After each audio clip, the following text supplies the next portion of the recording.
The feeling of being lonely is one of the most universal human experiences. Loneliness is something we've all felt at one point or another in our lives. It's that empty, hollow feeling that sits in the pit of your stomach.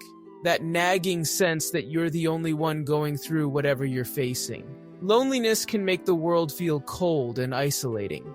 The Buddha, one of the wisest teachers to ever walk the earth, had deep insights about loneliness and how to overcome it.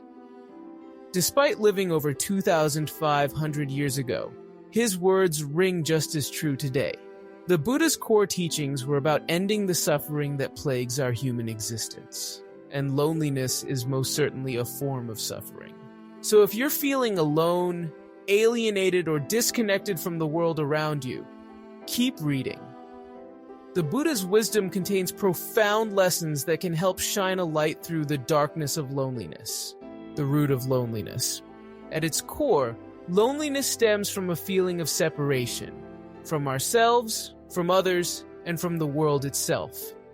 The Buddha taught that this sense of separateness is an illusion created by the ego and our attachment to the idea of a permanent individual self. The universe is one whole undivided unit, in which there is no possibility of real division, separation, or fragmentation. When we buy into the fiction that we are truly independent, isolated beings, it breeds a sense of loneliness and disconnection.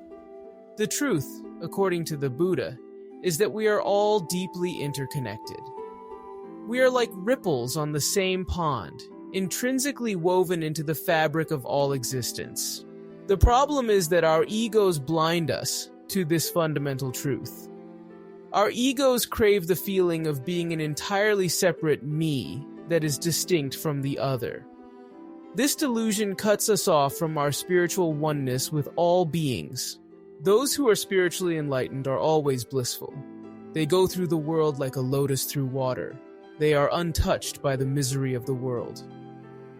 So one of the core antidotes to loneliness is recognizing that at our deepest essence, we are never truly alone or cut off. We are intrinsically linked to the grand cosmic dance of existence itself. As counterintuitive as it may sound, letting go of our cherished notions of extreme individuality is key to dissolving feelings of alienation. The Buddha on connection. Another key teaching from the Buddha is the importance of healthy connection and spiritual community. We may feel lonely because our relationships are unhealthy, unbalanced, or lacking in genuine intimacy.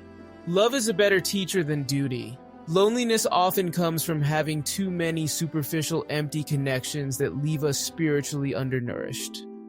We may be surrounded by people yet still feel profoundly alone. That's because we're not experiencing the depth of human connection we crave on a soul level. The Buddha emphasized the power of Sangha, which refers to the community of like-minded individuals traveling the spiritual path together. Having deep bonds with others who share our core values and commitment to growth can make all the difference. The way is not in the sky, the way is in the heart. When we have people who accept us unconditionally and meet us with compassion, our spiritual loneliness dissipates. We no longer feel like black sheep or cosmic outsiders. This is why the Buddha formed monastic communities of devoted practitioners. Real spiritual progress requires real spiritual connection. Loneliness in the present moment. A major underlying cause of loneliness is that we live trapped in the past or future in our minds, rather than being truly present in the here and now. When our minds are consumed with regrets, worries, and distractions, we miss the richness of the present reality unfolding all around us. The secret of health for both mind and body is not to mourn for the past, nor to worry about the future, but to live the present moment wisely and earnestly. By learning to be fully present and engaged with whatever we're doing, we reconnect with the vivid tapestry of existence. We notice the sights, sounds, smells, and tactile sensations that make up the miraculous world we inhabit. This vibrant presence helps loneliness dissipate. Wherever you are, be there totally. According to the Buddha, loneliness is impossible when we are utterly absorbed in the current moment. Loneliness requires being lost in thought, separated from the tangible reality before us.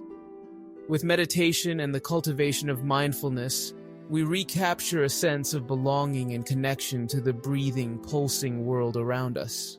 Loneliness and self-love.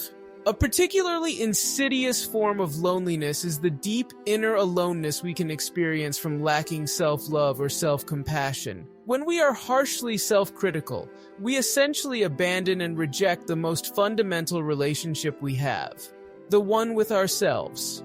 The Buddha taught that we must start by looking within and developing unconditional acceptance for who we truly are, underneath all the mental noise.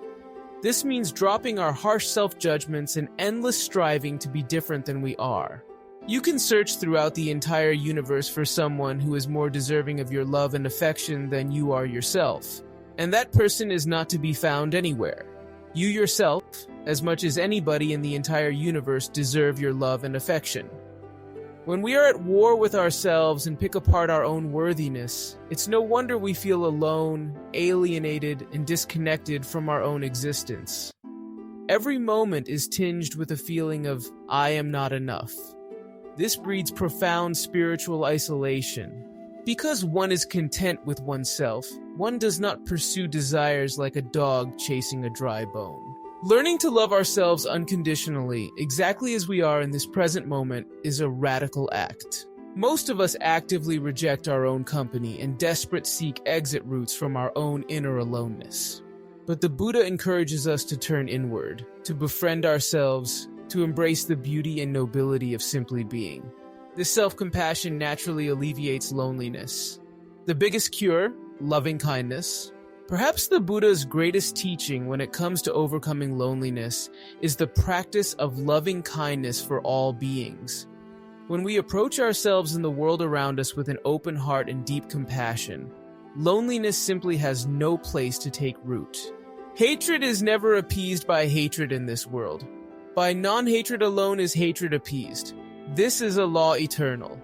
Loneliness stems from a feeling of disconnection, a sense of being isolated and separate. But by actively cultivating loving kindness, wishing wholeheartedly for the happiness of all beings, we retie the bonds that unite all existence. We dismantle the illusion of hard division between self and other. Let your love flow outward through the universe, to its height, its depth, its broad extent, a limitless embracing love, unconditional, forgiving, unstinting. Radiant Mind by Gene Smith.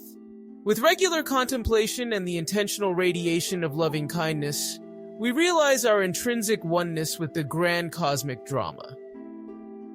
Loneliness is seen for what it is, an erroneous and claustrophobic state of consciousness that denies the ultimate unity of all things. Instead, we are liberated into the open embrace of existence itself, held aloft by the incomprehensible web of life. This loving awareness dissolves all alienation, for it recognizes that fundamentally there is nothing to feel isolated from. We remember our birthright as daughters and sons of the entire universe. Let us rise up and be thankful, for if we didn't learn a lot today, at least we learned a little. And if we didn't learn a little, at least we didn't get sick. And if we got sick, at least we didn't die. So, let us all be thankful. The path of overcoming loneliness requires cultivating a profound sense of gratitude and awe for the sheer miracle of being alive. It means viewing our temporary existence with the same wonderstruck reverence as witnessing the Grand Canyon at sunrise. For in the vast span of cosmic time, we have been granted this brief flicker of consciousness to know, to love, and to soften our tiny hearts to the majesty that surrounds us on all sides. If we can connect to the preciousness of simply showing up on this planet, how could we ever feel truly alone?